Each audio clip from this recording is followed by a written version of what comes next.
네, 안녕하십니까, 여러분. 오늘 10월 6일, 월요일이죠.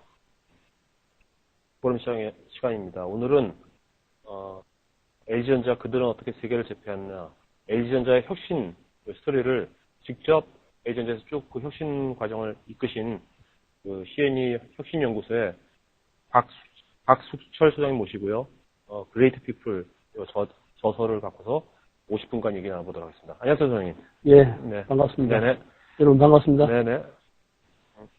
자, 지금 이제 먼저, 제목이요.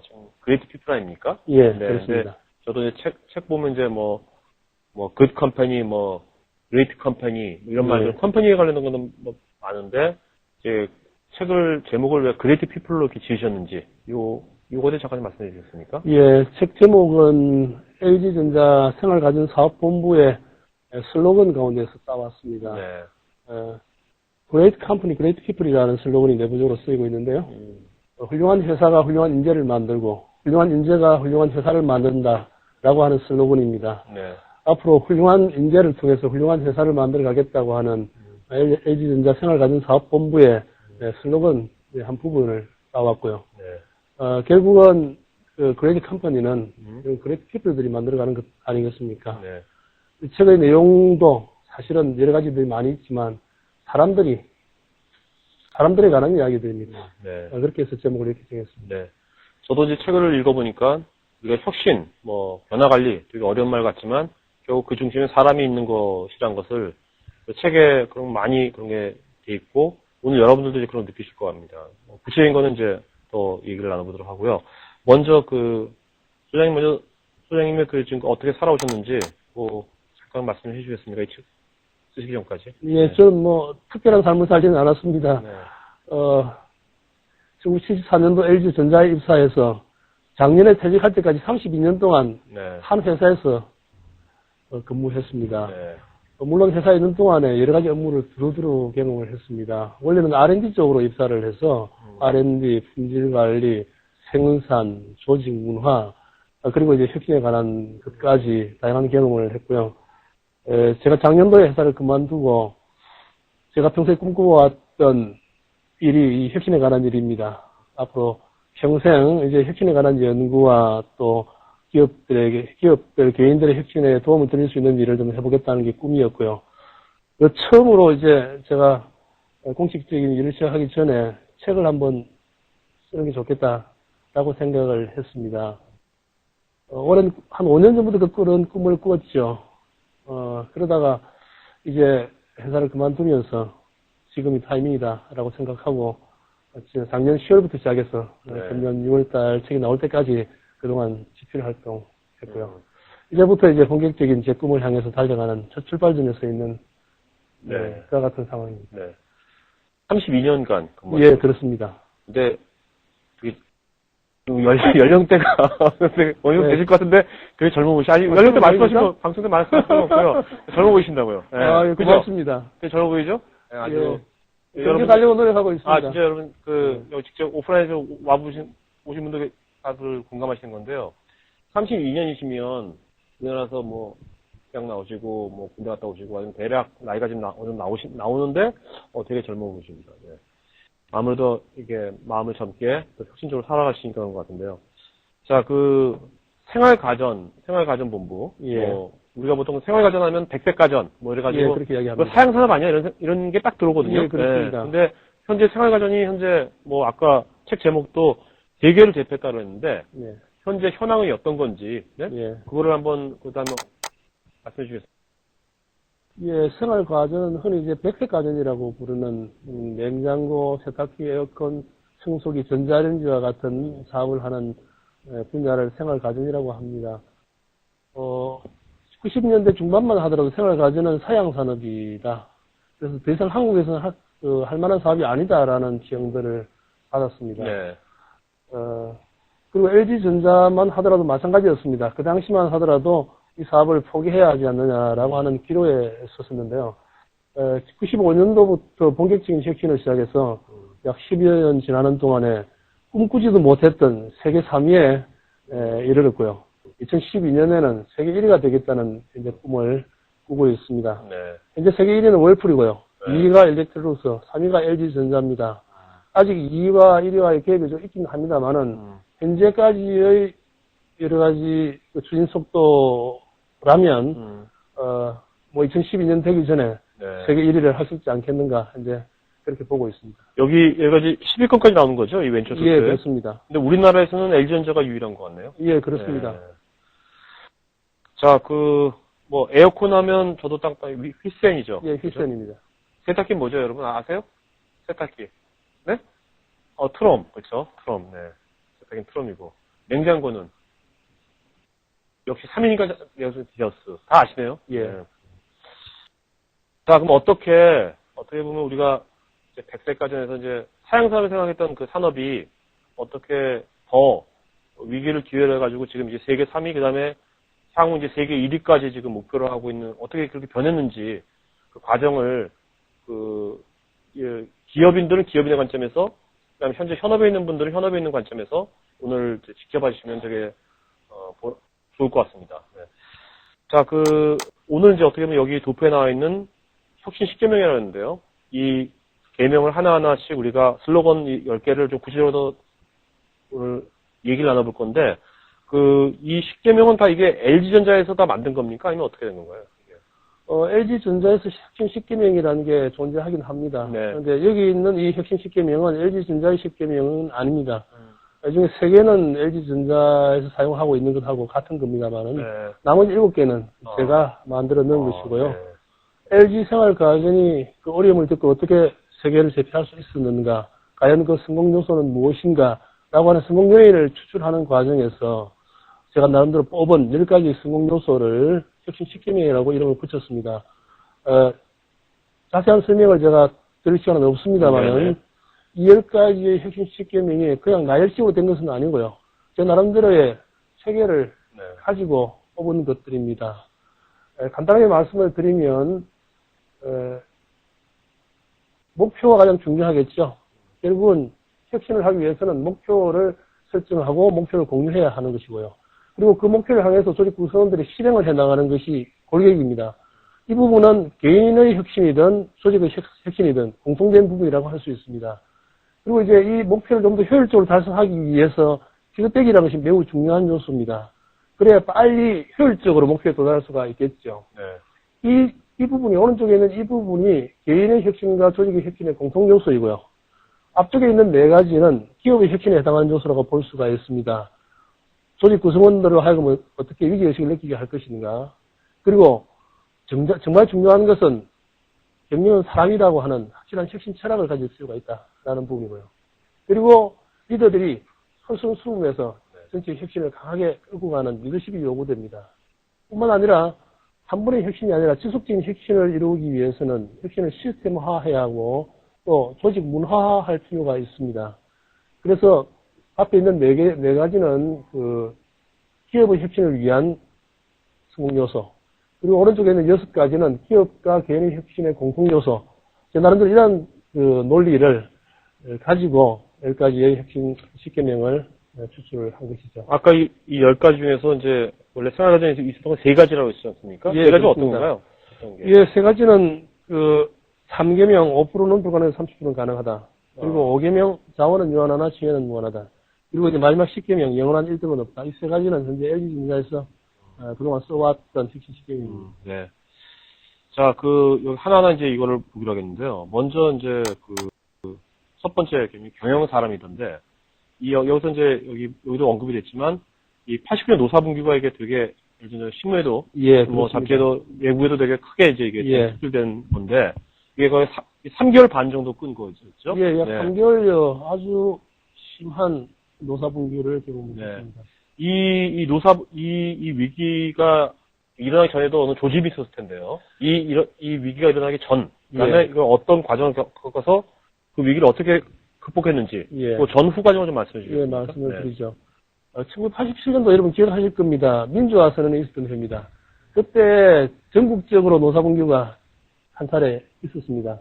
그때 LG전자도 그때 그 분규를 피해가지 못했고요. 그런데 그때 1987년도의 노사분규는 비교적 좀 쉽게 넘어갔습니다. 한 일주일 정도 간단한 유행이었던 건가요? 예, 유행처럼 그렇게 흘러갔죠. 사실 그때 그 위기의 조짐이 있었는데, 그때는 그냥 전국적인 유행병처럼 노사분규가 있었기 때문에 그냥 그러려니 하고 넘겼습니다. 네. 그랬던 것이 결국은 이제 쌓여서 1989년도에 극심한 노사분규로 폭발을 하게 된 것이죠. 약 3개월에서 약 100일 가까운 아주 극심한 그 분규가 있었고요. 그 중에서 약 3주 정도의 기간은 점거 농성이 있었습니다. 네. 공장을 점거해서 모든 조직 구성원들을 사회에서 다 쫓아내고 공장을 완전히 폐쇄하는 그와 같은 지경에 이르렀습니다. 도저히 해결의 기미가 보이지 않아서 결국은 공권력을 투입을 하게 되었고요. 극단적인 방법으로 사태가 마무리되었습니다. 네. 어쨌든 그때의 피해는 언론에는 그 당시에 약 7천억 정도의 매출 손실이라고 이야기했지만 사실 그보다 더 심각했던 문제는 30년 동안 지켜오던 1위의 자리를 삼성전자에게 그때 내는 게 주었습니다. 네. 그리고 사실 그보다 더 심각한 것은 조직 내부의 갈등이었습니다. 그 당시만 하더라도 현장 사원과 사무직 사원, 그리고 이제 일반 사원과 관리직 사원 사이에는 엄청난 높은 벽이 존재했고, 한편으로는 거의 적처럼 느낄 정도의 심각한 상태였습니다. 그와 같은 조짐은 품질 문제로 제일 먼저 나타났습니다. 그 당시에 품질이 아주 안 좋았습니다. 세탁기를 2대를 팔면요, 그중에 한 대는 불량이다 라고 할 정도의 지경에 이르렀고요. 심지어 새로운 냉장고를 고객이 구입했는데 냉장고 문을 열어보니까 안에 작업자가 낙서를 한 흔적이 그대로 네. 남아있더라 라는 정도의 심각한 상황이었습니다. 이와 같은 분규를 겪으면서 야, 이것이 그냥 지나쳐야 될 문제가 아니라 심각한 문제다라고 하는 인식을 갖게 되었고요. 그 문제의 핵심이 바로 사람이다라고 하는 깨달음을 느끼게 되었습니다. 그때부터 정말 사람이 중요하다라고 하는 인식을 경영자들이 하게 되었고요. 그때부터 정말 피나는 노력을 기울였습니다. 어떤 매일 노력을? 아침에 7시에 출근해서 정문에 관리자들이 두 줄로 줄을 지어서 출근하는 사원들에게 인사를 했습니다. 네. 여러분 반갑습니다. 어서 오십시오. 잘해봅시다. 그때 저도 인사를 한 사람 중에 한 사람입니다만은 사원들이 인사조차 받지 않고 속으로 욕을 했습니다. 자식들 얼마나 하나 보자. 이렇게 노골적으로 들리도록 그 이야기를 하는 그와 같은 지경이었습니다. 그런데 어쨌든 그 인사를 무려 3년 동안을 계속했습니다. 그런 동안에 이게 정말 그냥 흉내를 내는 것이 아니라 무엇인가 제대로 해보려고 하는구나라고 하는 신뢰를 이제 주기 시작했고요. 뿐만 아니라 이제 현장 사원들을 이해하려고 그러면 실제로 현장에 내려가서 그 사람들이 어떻게 작업을 하고 있는지 직접 경험을 해볼 필요가 있다. 그래서 경영자들이 먼저 일주일씩 현장에 내려가서 작업자들 틈에 섞여서 실제로 작업자들과 똑같은 작업들을 해보는 현장 체험을 했습니다. 그것도 계속 3년 동안 이어져서 전 사무직 기술 사원까지 현장 체험을 다 했죠.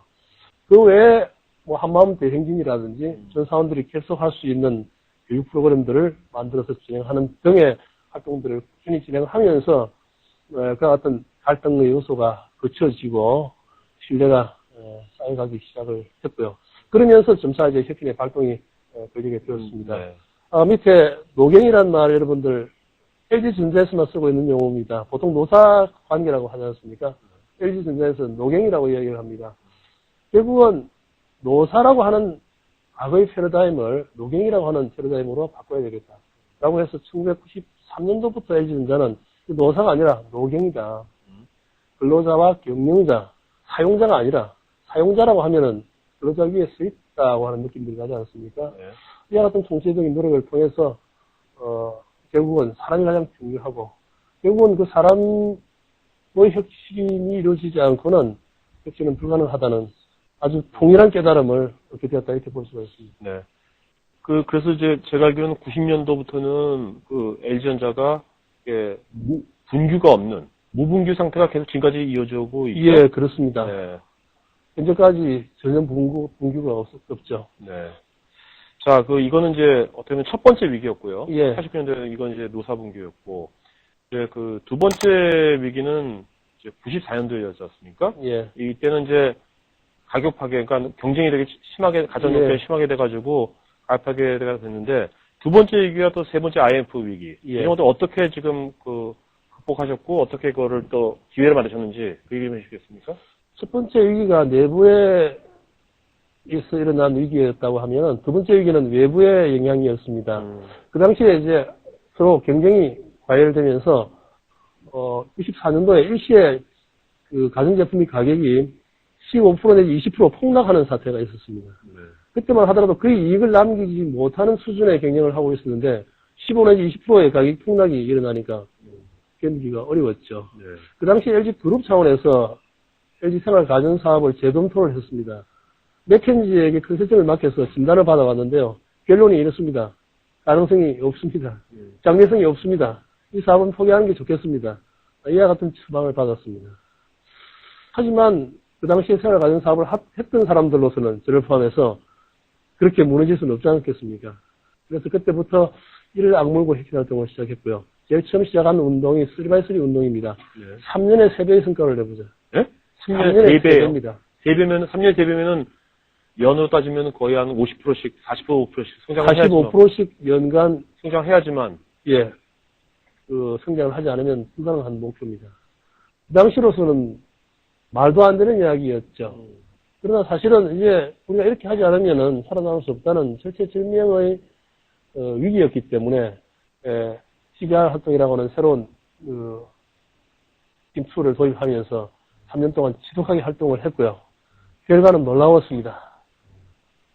3배를 다 채우진 못했지만 네. 그 당시에 제가 계산해본 바로는 2.89배, 약 2.9배의 성과를 네. 내었고요. 네. 3년 동안에 대변신을 하게 되었고 그러면서 자신감을 얻었습니다. 그렇게 해서 이제 성공을 해서 이제 성장의 가도를 한참 달리던 중에 IMF가 왔습니다. 97년도에. 그렇습니다. 27년도 말에 IMF가 오면서 모든 기업들이 알렸죠. 그런데 그때 정말 위기는 기회라고요. LG 생활 가전에 있어서는 정말 좋은 기회였습니다. 3년 동안 엄청난 혁신의 노력을 통해서 사업의 구조를 내수 중심에서 수출 중심으로 거의 완전히 바꾼 상태였고요. 엄청난 혁신을 통해서 원가의 구조나 사업의 구조를 완전히 바꾼 상태였기 때문에 오히려 IMF가 당시에서는 기회였습니다. 그러니까 준비가 돼 있는 상태였군요. 그렇습니다. 환율이 그 당시 900원 돼 있던 환율이 1,700원, 1,800원대까지 갔었거든요. 네. 30% 정도의 가격을 다운해서 전 세계에 있는 물량을 다 잡아와라. 그래서 그때는 물량이 넘쳐서 오히려 사람을 내보낸 것이 아니라 잔업하고 철야하는 아주 신나는 일이 벌어졌습니다. 네. 그런 이제 시간을 지나면서 준비된 자에게는 정말 위기는 기회가 될 수 있구나 하는 것을 다시 한번 깨달을 수가 있었습니다. 네. 자, 여기서 여러분들 두 번째 위기에서 했던 게 TDR, Tear Down and Redesign 이라는 뜻인데요. 요거에 대해서는 오늘 좀 중점적으로 그 다음 장에서 더 구체적으로 말씀을 나눠보도록 하겠습니다.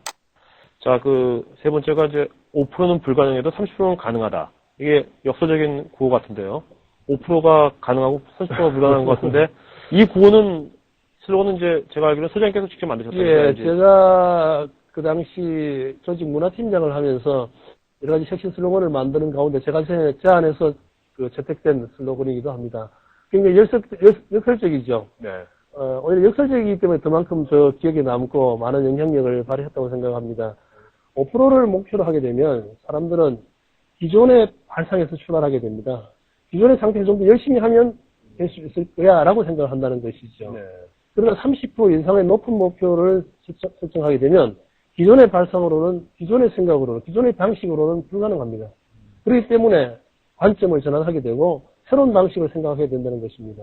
그렇게 하면 30%는 아니라 하더라도 20%, 25% 달성 가능하다는 이야기죠. 실제로 TDR이라는 활동이 바로 이와 같은 도전적인 목표를 제시한 LG 생활가전의 대표적인 혁신 툴이라고 할 수가 있습니다. Tear Down and Redesign. 네. 모든 비즈니스 프로세스나 아니면 제품을 Tear Down, 완전히 뜯어발겼어. 제로베이스 상태에서 새롭게 리디자인 해보자 라고 하는 의미입니다. 네. 그래서 기존의 발상이 아니라 완전히 새로운 발상으로 모든 비즈니스를 다시 한번 리디자인 해보자라고 하는 활동입니다. 기존 활동은 아는 분도 아시겠지만 오프라인 활동을 이루어집니다. 기존의 조직에서 별도의 프로젝트 팀을 떼어내서 아주 도전적인 목표를 제시하고 그 목표가 이루어질 때까지 정말 눈물을 흘리면서 집중적으로 그 과제를 수행하는 조직, 그렇게 볼 수가 있습니다. 스트레치 골이라는 용어가 나와 있는데요. 스트레치 골이라는 용어는 그 경영학자로 유명한 게리 해멀과 프라할라드라고 하는 사람이 만들어낸 개념입니다. 대학 교수가 대학생들에게 논문을 제출받았습니다. 그런데 논문을 제출받고 난 다음에 아무런 다른 후속 조치 없이 마음에 들지 않는데 다시 해와 라고 하는 피드백으로만 그 다음에 제시한 논문이 훨씬 수준이 높아지더라는 이야기죠. 결국은 높은 목표를 요구하게 되면 높은 목표에 응하게 되어 있다라고 하는 논리가 스트레치 골입니다. 그래서 이 영어가 의미하듯이 손을 길게 뻗어서 겨우 잡을 수 있을 정도의 높은 목표를 설정하라라는 이야기죠. 그래서 해킹하는 데서 가장 중요한 것은 높은 목표를 설정하는 것입니다. 그리고 높은 목표를 설정하게 되면 새로운 발상으로 조직 구성원들이 그 목표에 도전하게 되고 그만큼 큰 성과를 낼 수 있다라고 하는 논리죠. 그러니까 어떻게 보면 그 혁신을 이루기 위해서는 어떤 발상의 전환이 이루어져야 되는 거고, 예. 그러려면은 구성원들한테 어떤 그 환경적인 면에서 또 어떤 동기부여를 해줘야 되는 거네요. 예. 자, 그 네 번째가 이제 같이 꿈꾸면 이루어진다는 건데요. 그 여기서 보면 제가 이제 좀 특이한 게 쉬워야 먹힌다. 사실 90년대 때는 이제 뭐 리엔지니어링, 네? BPR, 예. 그래가지고 이런 용어들이 막 난무할 때거든요. 예, 그렇습니다. 근데 여기는 보면 되게 한 방에 끝나라. 이게 용어였나 보죠? LG전자. 예, 그렇습니다. 이 얘기 좀 해주시죠. 같이 꿈꾸면 이루어진다라고 하는 의미는 비전과 목표를 설정하는 것도 중요하지만 그 비전과 목표를 조직 구성들과 공유하지 않으면 안 된다는 것이고요. 어떻게 조직 구성들과 하면 같은 꿈을 꾸게 할 것인가 굉장히 중요합니다. 저는 사실은 목표를 설정하는 것도 중요하지만 목표를 공유하는 것이 더 중요하다고 생각합니다. 조직 구성들과 목표를 공유하기 위해서는 리더들이 조직 구성들과 끊임없이 커뮤니케이션을 해야 되겠죠. 근데 그 커뮤니케이션의 방법에 있어서 반복 또 반복 그리고 무엇보다도 쉬워야 한다는 겁니다. 어려우면 골치 아프면 공유가 어렵습니다. 그래서 어떻게 쉽게 커뮤니케이션을 할까라고 하는 이제 궁리 끝에 그 당시에 대표적인 슬로건 중에 하나가 한 방에 끝내라. 일명 주먹밥식 사고라고 이야기를 합니다. 주먹밥 여러분 아시죠? 조금 전에 사회자님께서 말씀하셨듯이 그 당시에 유행한 것이 BPR입니다. Business Process Re-Engineering. 마이클 챔프가 주장해서 그 당시에 전 세계를 휩쓸었던 용어였죠. 그거였죠. 사실은 주먹밥 사고라고 하는 것이 BPR을 쉽게 바꾼 이야기라고 보면 됩니다. 복잡한 프로세서를 주먹밥처럼 한 덩어리 뭉치면 얼마나 프로세서가 세이브가 될 수 있느냐. 그만큼 원가도 줄어들 것이다. 만약에 우리가 진수성찬을 차려놓고 식사를 한다고 생각해 봅시다. 그러면 만드는데 준비하는데 시간이 많이 소요됩니다. 먹는데도 엄청난 시간이 들죠. 그리고 먹고 설거지 하는데도 시간이 굉장히 많이 소요됩니다. 그런데 거기에 들어간 재료들을 주먹밥처럼 한 덩어리로 뭉쳐서 먹으면 정말 한 입에 끝낼 수가 있는 것이죠. 그럼 설거지할 필요도 없습니다. 우리 모든 프로세서를, 모든 제품을 이렇게 주먹밥처럼 압축하고 줄여서 리엔지니어링 할 수 없을까 하는 개념을 주먹밥 내지는 한 방에 끝내자 이런 슬로건으로 커뮤니케이션을 했다는 것이죠. 아주 쉬운 슬로건이 먹힌다는 겁니다. 만약에 저 현장에 있는 사원들에게 BPR을 한다라고 커뮤니케이션을 한다고 그러면 먹히겠습니까? 굉장히 어려울 겁니다. 커뮤니케이션 하는데 굉장히 많은 시간, 노력이 소요될 겁니다.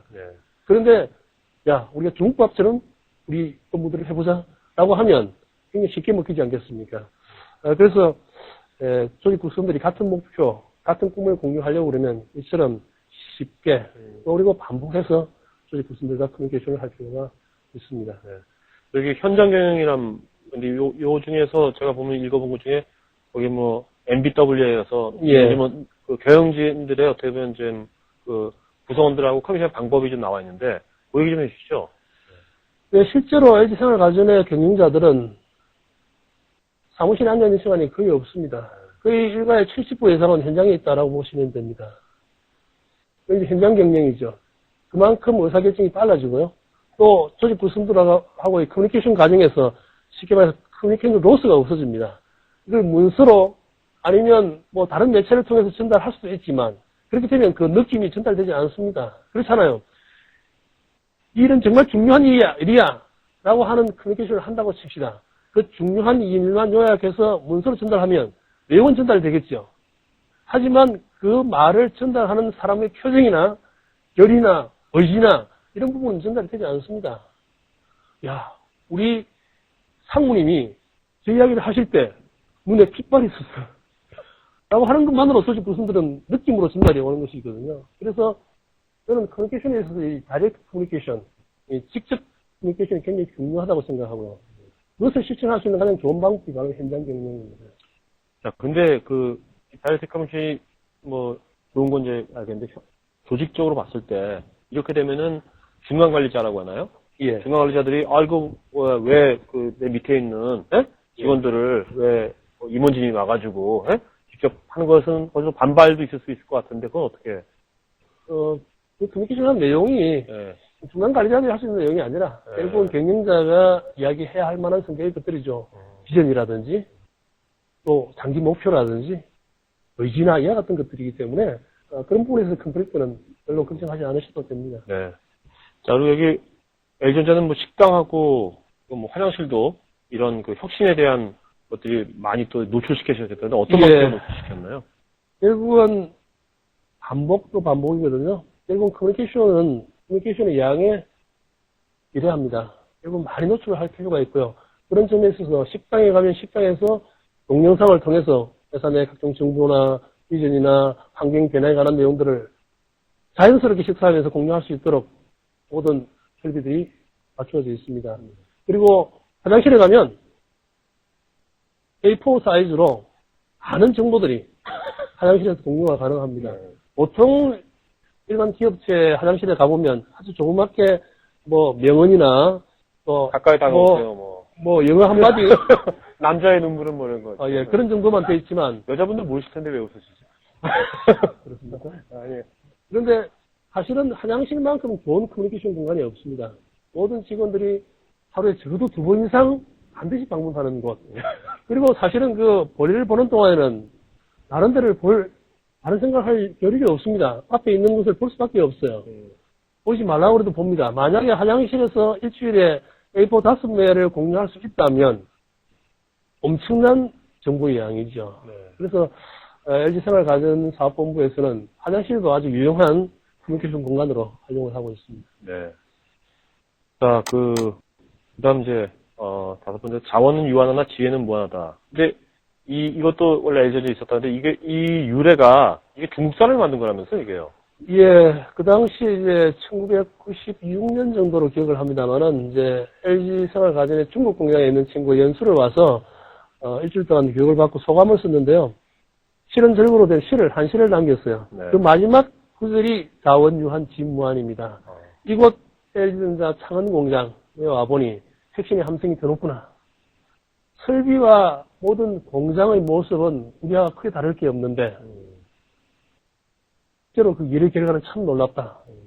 자원은 유한하나 지혜는 정말 무한하구나. 이런 이제 실은 절구의 시를 남긴 마지막 구절이 자원유한 진무한입니다. 그것이 이제 LG전자의 혁신 슬로건, 혁신 시계명의 하나로 채택이 된 거죠. 여기 그 전자레인지 사례 좀 잠깐 말씀해 주시죠. 아주 유니크한 사례입니다. 뭐 시간이 많지 않기 때문에 제가 짧게만 설명을 드릴게요. 90년대 초반에 전자레인지 사업이 굉장히 어려웠습니다. 그 당시에 전자레인지가 세계 마켓쇼 1위를 할 때였는데요.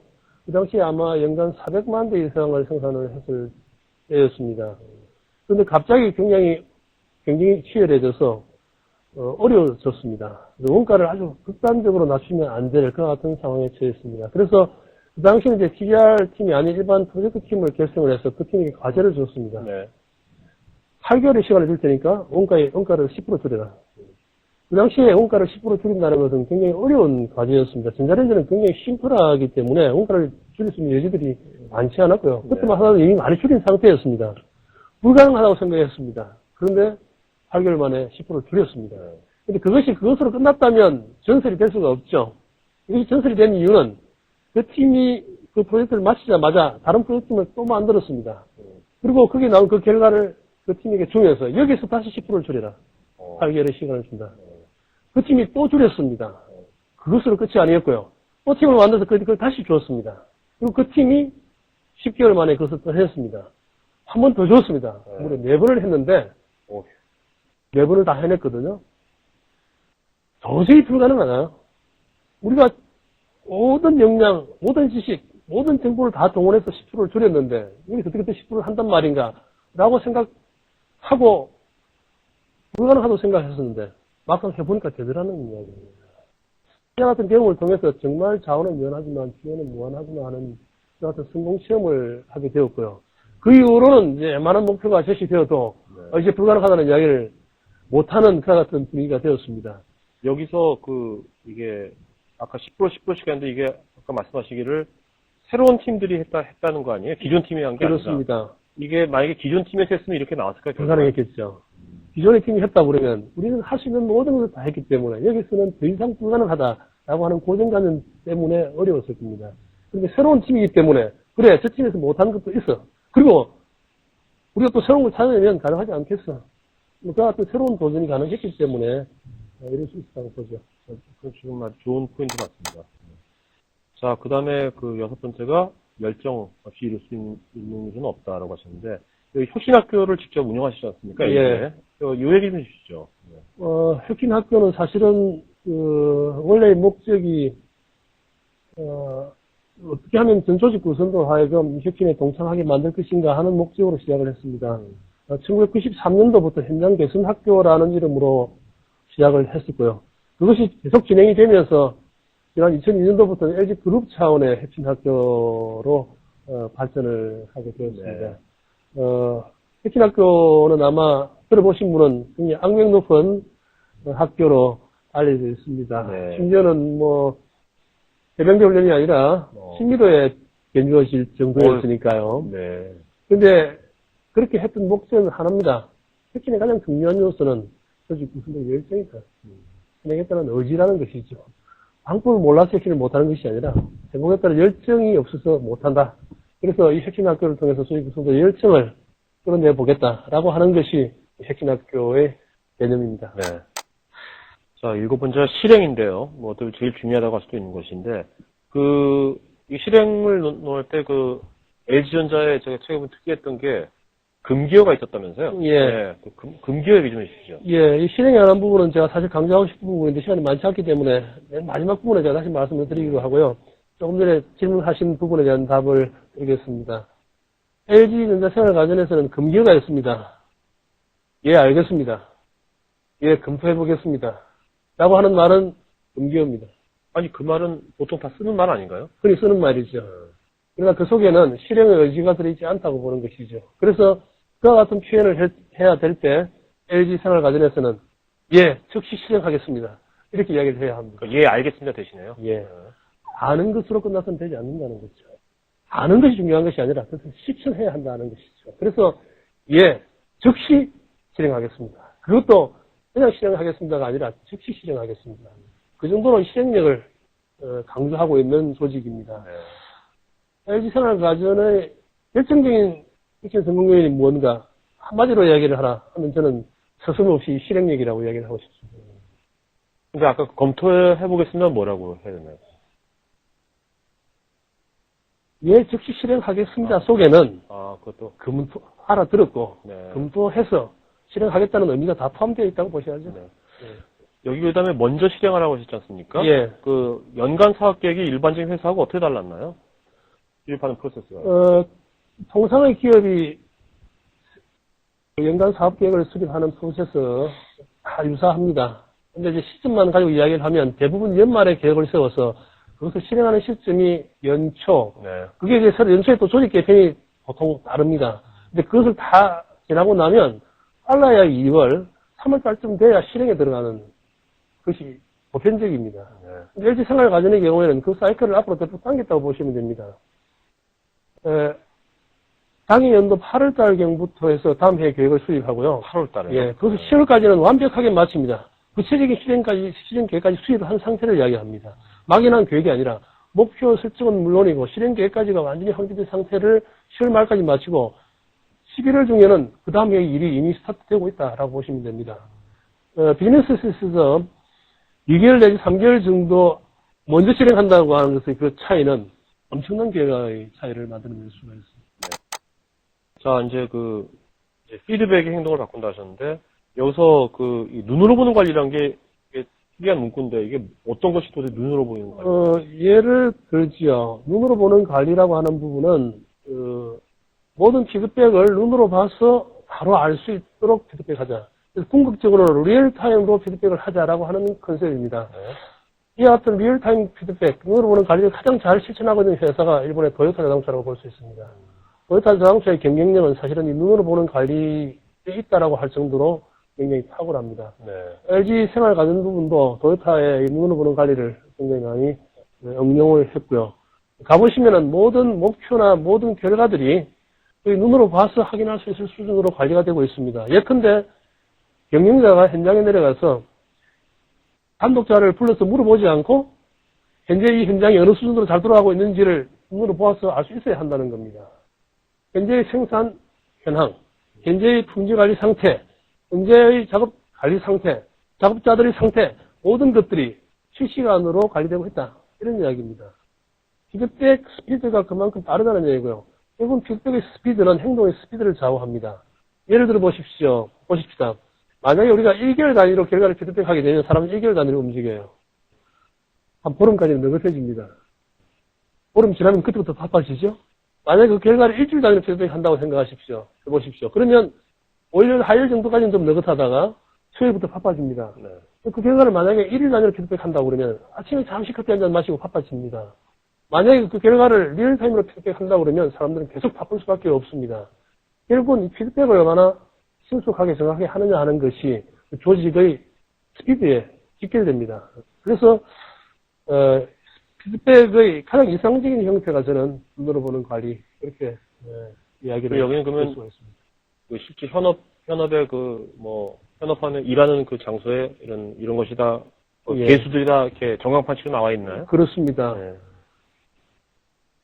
자, 여기 보면 이제 여기도 나왔지만 우리가 이 혁신이 제대로 이루어지기 위해서 어떻게 목표 설정과 어떻게 여기도 나왔지만 보상, 예. 평가, 보상 이런 것이 되게 중요한 얘기 아니겠습니까? 예. 어떻게 목표 설정은 어떻게 하셨고 또 보상은 어떻게 하셨는지 딱 특이한 것만 좀 말씀해 주세요. 예. 네. 앞서 말씀드린 것처럼 스트레치골 목표는 굉장히 도전적으로 설정을 합니다. 물론 조직에 반발이 있죠. 하지만 물론 그 과정에서 그렇게 하지 않으면 안 될 컨센서스를 충분히 이룹니다. 문제는 도전적인 목표를 제시하고 그게 도전해서 성과를 냈을 때 어떻게 보상해 주느냐의 문제이죠. 만약에 높은 목표를 설정하고 도전해서 성공한 사람이나 낮은 목표를 설정하고 도전해서 성공한 사람에게 동일한 보상이 주어진다 그러면 사람들이 높은 목표를 설정하지 않으려고 할 겁니다. 그래서 목표와 보상의 관리를 잘할 필요가 있습니다. 사실은 이 보상이라고 하는 부분은 통상 우리가 금전적인 보상을 먼저 생각하기 쉬운데 사람을 움직이는 근원적인 힘은 금전이 아닙니다. 결국은 성취감, 자신감, 보람 이런 것들이거든요. 그래서 LG생활가정사업본부에서 보상의 측면에서 가장 고려하고 있는 부분이 그런 부분들입니다. 예를 들어서 금전적인 보상을 한다 하더라도 오히려 그 금전보다 더 심정적으로 더 만족감을 느낄 수 있게 하는 방법이 없을 거냐. 예를 들면 이런 것이 있죠. 만약에 내일 그동안에 탁월한 성과를 낸 사람에게 예를 들어서 500만 원 인센티브를 준다고 칩시다. 그 결과를 그 당사자에게 먼저 알려주지 않고요. 위인에게 먼저 알려줍니다. 그 전날. 그러면 저게 안 되겠네요. 입말 폭시 안 되겠네요. 그렇겠죠? 저는 바로. 그러면 예를 들면 이렇게 될 거예요. 위인이 놀라겠죠? 그러면 남편에게 전화를 합니다. 오늘 저기 좀 일찍 들어오세요. 무슨 일이냐? 특별한 일이 있습니다. 남편도 모르게 징수성찬을 차려놓고 반주도 한 병 갖다 놓고 기다리고 있습니다. 무슨 일이야? 부인이 이렇게 이야기합니다. 여보, 그동안 고생 참 많으셨어요. 제가 회사에부터 연락을 받았습니다. 당신이 그동안 고생하셨다고 500만 원이라는 포상금이 내일 나온다고 합니다. 부인을 통해서 그 이야기를 들었을 때 그 남편은 더욱 아마 감동적일 겁니다. 그리고 그 부인이 얼마나 자랑스럽겠습니까? 그리고 그 사실을 아마 동네방네, 특히 처가에다가 아마 아주 자랑을 하게 될 겁니다. 똑같은 금전적인 보상이라 하더라도 그것을 얼마만큼 실제로 그 사람에게 심정적으로 이 금전적인 보상이 되도록 할 것인가 하는 것이 좀 중요한데, 여러 가지 사례가 많이 있습니다만 제가 시간이 없어서 많은 사례를 드리지 못하겠고요. 그런 부분들을 일상을 가진 사업본부에서는 굉장히 잘 관리하고 있다 이렇게 말씀드리겠습니다. 어떻게 우리가 이제 같은 이제 뭐를 주더라도 예. 아가 다르고 어가 다르듯이 그럼요. 네, 그런 거네요. 예. 네. 저희 회사에 한번 도입을 해봐요.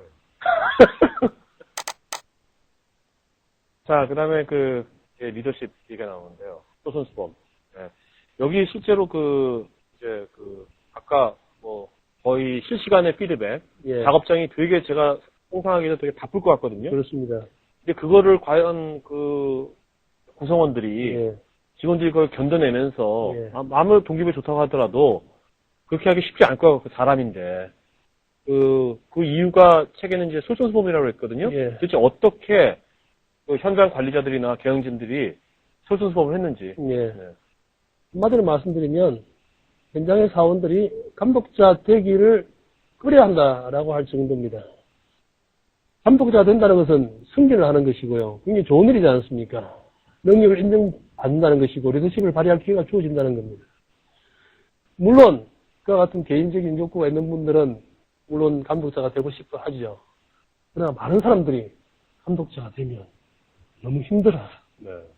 편해지는 것이 아니라, 내가 사원 시절보다 감독자가 되면 훨씬 더 바빠지고, 많은 스트레스를 받고, 그만큼 힘들어진다라고 하는 인식이 보편화되어 있기 때문에, 쉽게 감독자가 되겠다는 말을 꺼내기 어려울 정도입니다. 그만큼 이 사람들이 열정적으로 앞장서서 솔선수범을 한다는 이야기입니다. 혁신이라는 것은 잘 아시다시피 굉장히 힘든 일입니다. 기존의 관습, 기존의 잘못된 것들을 깨부수고 새로운 도전을 하는 일입니다. 갈등과 고통이 따르는 일이죠. 그 일에 사원들이 자율적으로 스스로 나서서 하기는 굉장히 어렵습니다. 따라서 결국은 리더들이 앞장서서 솔선수범하지 않으면 혁신의 모멘텀을 확보하기가 어렵습니다. 이 어려운 힘든 일들을 혁신 활동을 끌어갈 수 있는 힘은 결국은 리더들의 솔선수범에서 나온다고 생각하고요. 많은 리더십 이론들이 있지만 저는 솔선수범보다도 더 훌륭한 리더십은 없다. 특히 혁신에 있어서는 하는 것이 제 소신입니다. 네. 자, 이제 마지막 영원한 1등은 없다. 좀 조직의 관점에서 아까 TDR도 말씀하셨는데 조직의 관점에서 한번 혁신을 한번 조명해 주시기 바랍니다. 예, 이 영원한 1등은 없다는 것의 의미는 이제 혁신은 더 이상 비례적으로 또 필요한 때, 어느 순간에만 하는 활동일 수가 없습니다.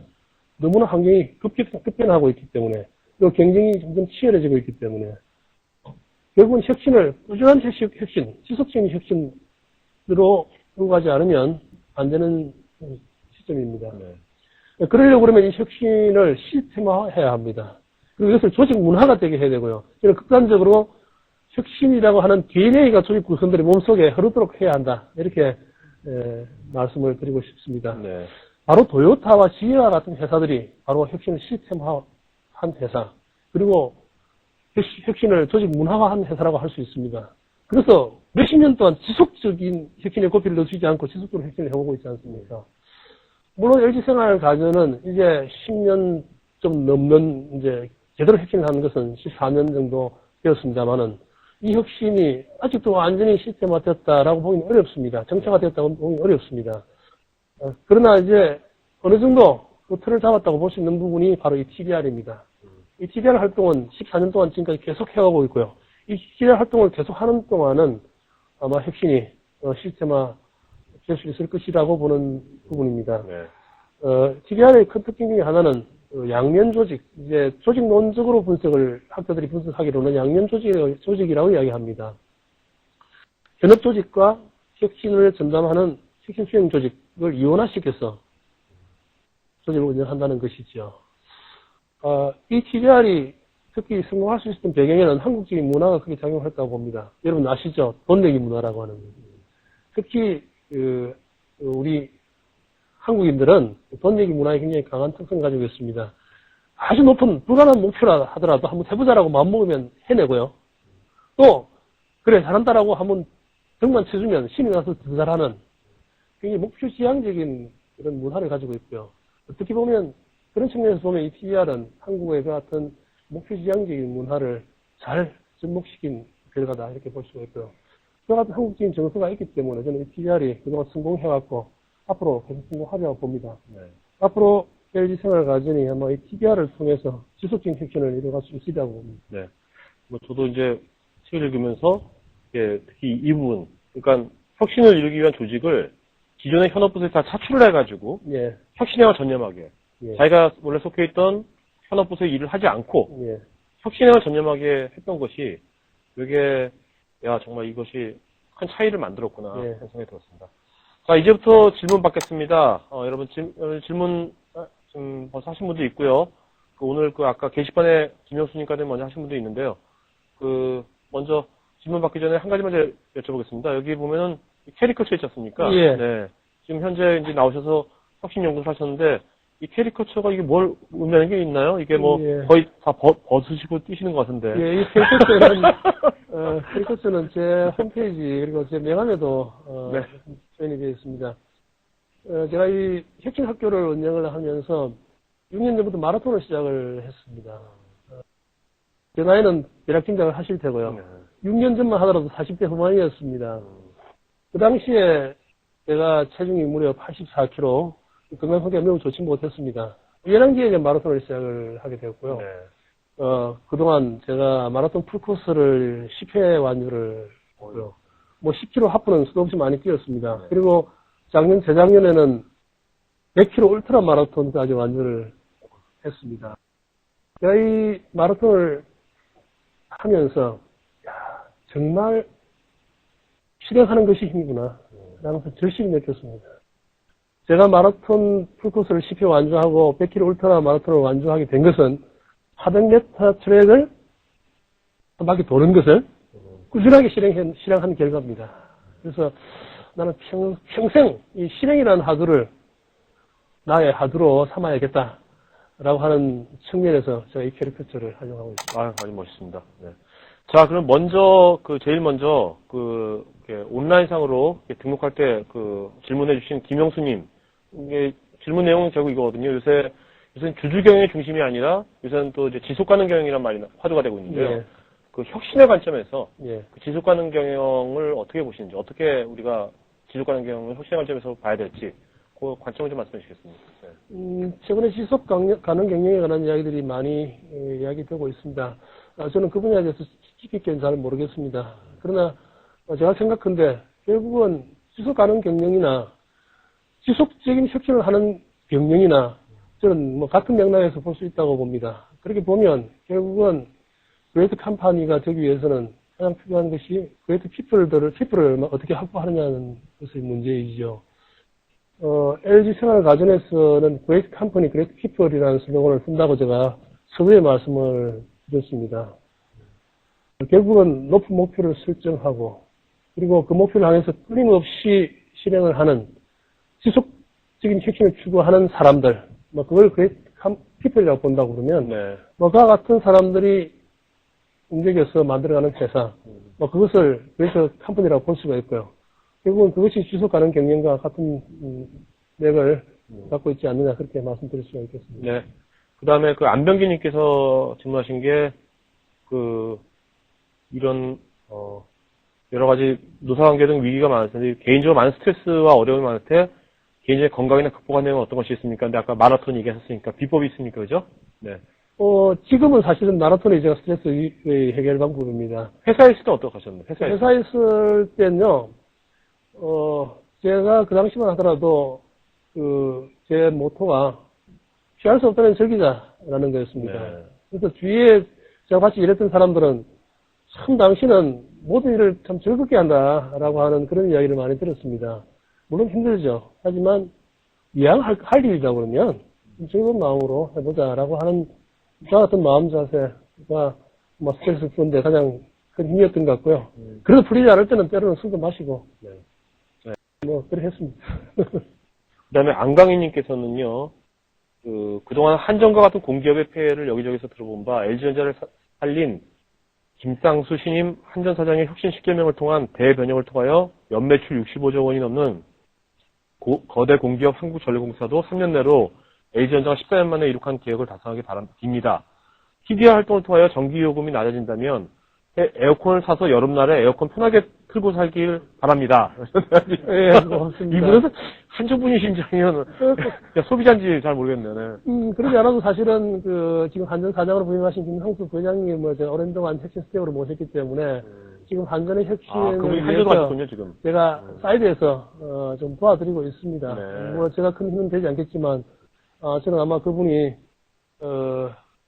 LG전자의 혁신의 경험을 살려서, 한전의 혁신도 저는 성공적으로 잘 해내시리라고 확신합니다.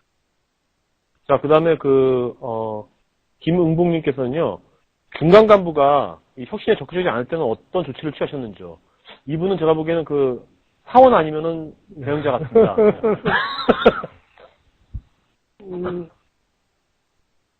혁신에 적극적으로 동참하지 않은 사람은 어떤 형태로든 배제할 수밖에 없습니다. 그러나 그 전에 리더들이 설순수문한다 그러면 중간에 발을 뺄 수가 없습니다. 경영자들이 앞장서서 설순수문을 하고 있는데 중간 관리자들이 빠진다라고 하는 것은 사실 상상하기 힘든 일이고요. 그럼에도 불구하고 빠지겠다는 사람들은 빼는 것이 맞다고 봅니다. 자, 이기로님께서요, 지속적인 혁신을 위한 혁신 조직 운영에 공감합니다. 그런데 조직 및 인력이 충분하지 않은 일반 중소기업에서 혁신 조직을 구성할 수 있는 방안 및 사례 좀 얘기해 주세요. 예, 중소기업의 혁신이 이런 인력의 문제나 또 역량의 문제 때문에 굉장히 쉽지 않습니다. 하지만 저는 중소기업이 대기업하고 달라야 될 이유가 전혀 없다고 생각합니다. 가장 중요한 것은 경영자의 혁신 의지입니다.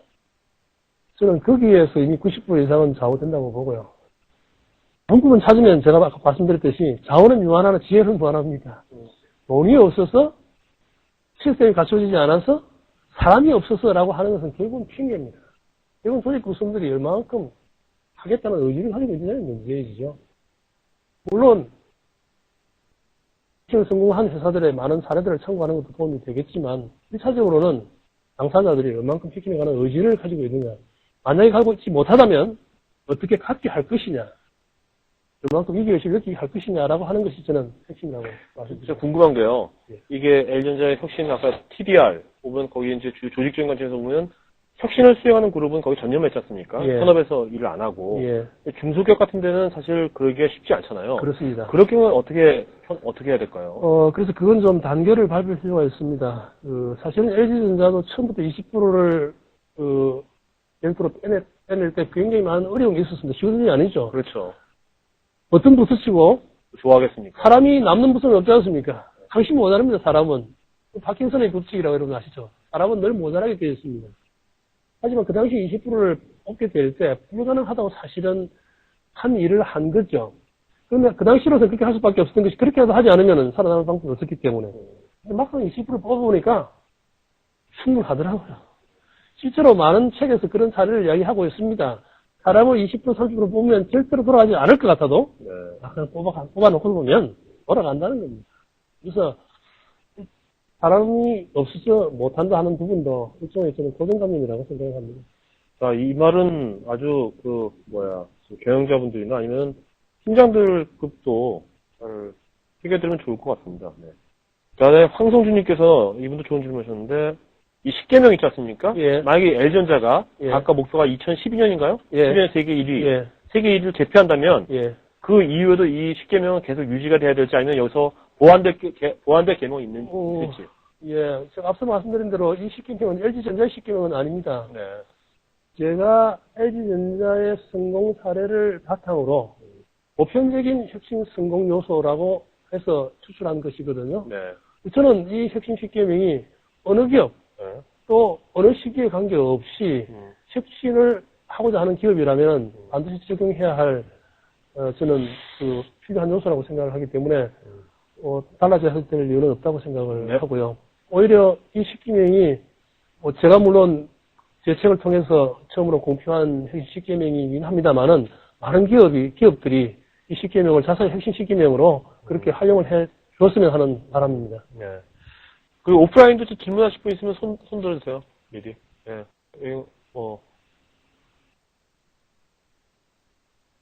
예. 잠깐만요. 마이크. 그 전에 이분 하기 전에 한 번 더 온라인에서 이양수님께서 경영은 사람이다라고 했는데 중소기업이신 것 같아요. 근데 인재가 오지 않는다는데 어떤 특별한 방안이 있을까요?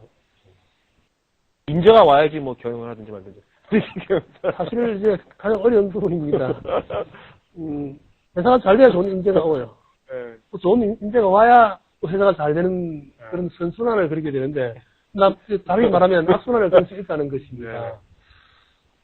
인재를 타가기 전에 우선 기존의 조직 구성원들이 앞장서서 혁신을 통해서 좋은 회사를 만들어 가십시오. 그러면 좋은 인재들이 아마 오게 될 것이고요. 앞으로는 또 그런 점에 있어서 여건이 굉장히 좋아졌다고 봅니다. 이전까지만 하더라도 사실은 대기업, 뭐 초량기업들을 선호하는 경향이 많았고 지금도 물론 그러합니다만은 이제 앞으로는 큰 기업, 작은 기업, 대기업, 소기업이 아니라 자기 역량을 발휘할 수 있는 기업이라면 사람들이 찾게 되는 시대로 점점 바뀌고 있지 않습니까? 네. 그런 면에서 자사가 작은 기업이라 하더라도 잘하면 좋은 인재를 확보할 수 있다고 봅니다. 실제로 그런 회사들의 사례도 많이 있고요. 네. 자, 오프라인,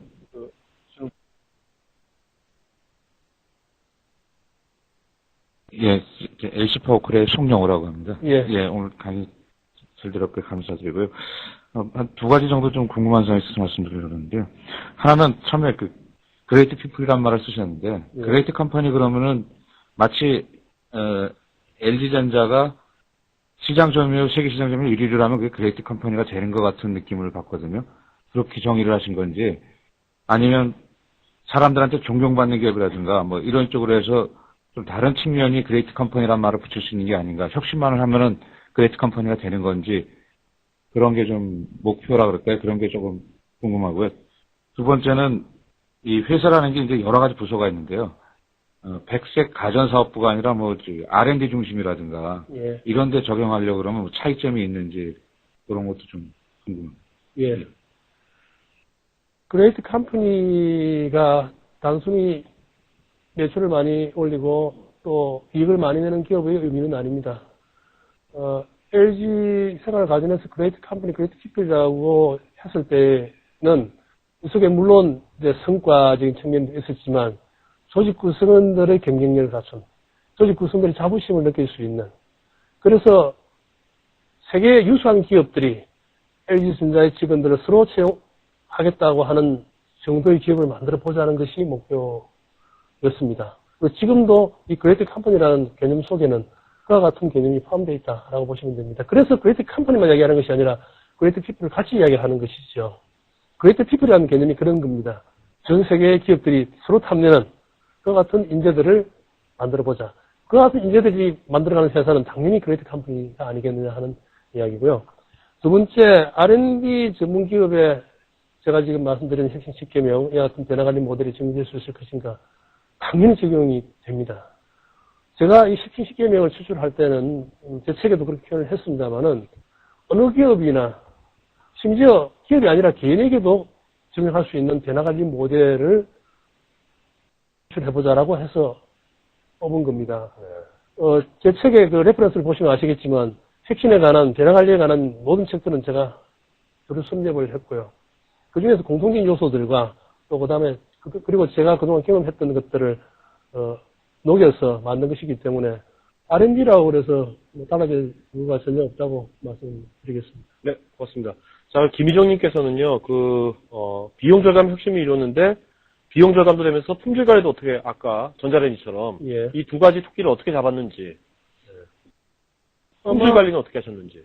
제가 지금 짧은 시간에 설명하다 보니까 아마 비용 관리, 절감 쪽으로만 주로 들으셨던 것 같은데, 네. 비용을 줄이면 품질도 같이 높인 겁니다. 비용만이 목표는 아니었고요. 비용의 목표든 품질의 목표든 마찬가지입니다. 이건 도전적인 목표를 제시하고 그게 도전하면 가능합니다. 그리고 과거에는 품질과 비용이 트레이드오프 관계라고 이야기를 했습니다만은 품질과 비용은 트레이드오프 관계 아닙니다. 돈을 많이 써야 좋은 품질이 됩니까? 그렇지 않습니다. 오히려 원가를 줄이고 구조를 간단하게 할수록 품질은 더 좋아집니다. 실제로 그래서 LG 생활가전의 경우에는 원가를 대폭 줄이면서 품질도 대폭 높인 것 같은 사례들이 무수하게 많이 있죠. 네. 박태진님께서 질문 많이 하셨는데 한 가지만 받겠습니다. 혁신에 걸맞는 인재는 어떤 사람들을 생각하고 계신가요? 예, 보통 best people, right people 이렇게 이야기하는데 저는 right people이라고 이야기를 하고 싶습니다. 네. 많이 알고 지식이 뛰어난 사람보다는 해보겠다는 열정을 가진 사람. 열정을 가진 사람은 필요하다면 지식을 확보할 수가 있습니다. 그러나 지식만 가지고 열정을 가지지 못한 사람은 목표가 주어졌을 때 그것을 이루어내기가 매우 어렵습니다. 그래서 저는 best people, right people, 물론 그것이 완전히 대비되는 개념은 아니지만 저는 지식보다는 열정과 실행력을 가진 사람 쪽에다가 비중을 두고 싶습니다. 자, 이기로님, 아까 질문하신 이기로님, 저희 스태프한테 메일하고 주소 보내주시면 저희 책 보내드리도록 하겠습니다. 자, 요게 마지막 제 장인데요. 예. 요 내용 참 좋더라고요. 예, 좋아가지고 저도 제 책상에 요거 프린트해서 올리고 싶은데, 요거 한번 좀 마무리 짓죠, 요거. 예, 그러겠습니다. 제가 굉장히 좋아하는 문구입니다. 제가 존경하는 신영복 선생님의 글 가운데 가장 먼 여행은 머리에서 가슴까지라 합니다. 사상이 애정으로 성숙하기까지의 여정입니다. 그러나 또 하나의 여정이 남아 있습니다. 가슴에서 발까지 여행입니다. 발은 실천이며 현장이며 숲입니다. 라는 이야기입니다. 제가 핵시식경에서 말씀드렸던 실행력이라고 하는 부분을 그대로 압축해 놨다고 볼 수가 있습니다. 머리에 든 지식을 어떻게 가슴으로 내려서 열정으로 만들 것인가. 그리고 그것이 열정으로 끝나지 않고 발로 내려가서 실천하게 할 것인가. 라는 것이죠. 많이 아는 것도 중요하지만 그것을 무언가를 이루어보겠다고 하는 열정을 품는 것이 더욱 중요하고요. 그 열정보다 더 중요한 것은 그 꿈을 향해서 실제로 도전하고 실천하는 겁니다. 요약해서 말씀드리자면 결국 실행력이 가장 중요하다라는 이야기고요. 앞으로 저는 평생에 이 신림욱 선생님의 이 말씀을 기감으로 해서 실행하는 사람, 실천하는 사람이 되고 싶습니다. 그리고 여러분들도 그와 같은 분들이 되었으면 좋겠습니다. 네, 고맙습니다.